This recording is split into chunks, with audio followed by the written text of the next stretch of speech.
Hey everyone, it's Adam here from the Franchise Tag, and I am here with my top five week 8 tight ends for your fantasy football team.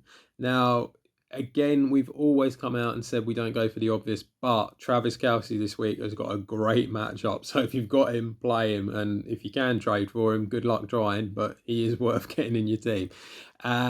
So my first guy at the tight end position for week 8, I'm going to go for George Kittle of the 49ers. He can be a bit boom or bust. I do understand that, but he is in a really good matchup going against the Cincinnati Bengals. The 26th against the tight end for fantasy. And also, we've seen that with Debo being injured, he might be back for this game, he might not. But Kittle can still get it done whether or not Debo is there as well. There's plenty of Brock Purdy's passes to go around, and so I think that Kittle he's got a favourable matchup. You're gonna play him, so he is one worth getting in your team. My number two guy, Darren Waller of the New York Giants.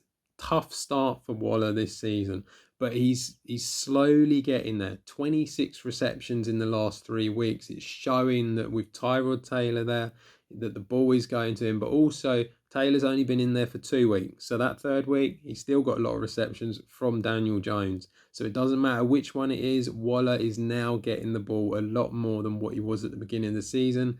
And also, the matchup is great. He's going against the New York Jets. A lot of people think that defense is really, really good, and it is for the majority of the time. But they're actually 32nd against the tight end when it comes to fantasy football. That means that he's definitely one that you want to be getting in your lineup for week 8.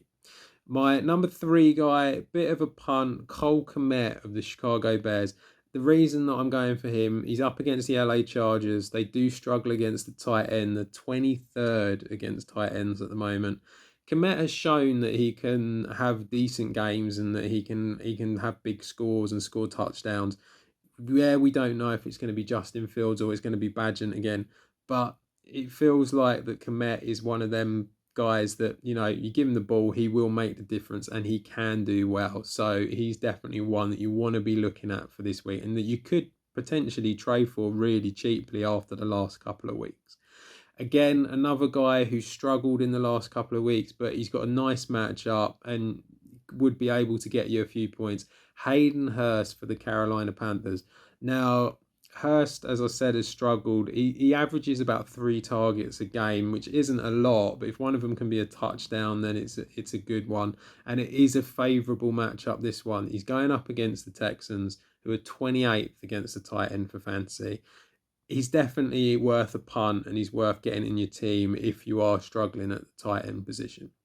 And then my final guy who started off really, really well and kind of has dipped a bit. But it's interesting when you look at Hunter Henry for the New England Patriots, he has kind of, when he gets the favourable matchups, he tends to do quite well. And when he gets the worst ones, he struggles a lot more. He's going to get up against the Miami Dolphins, who, we've said a lot on the podcast. They struggle against the tight end. 27th at the moment against tight ends in fantasy. And Henry scored 17 points against the Dolphins earlier in the season. He could well do the same again, and so therefore he's worth getting in your lineup.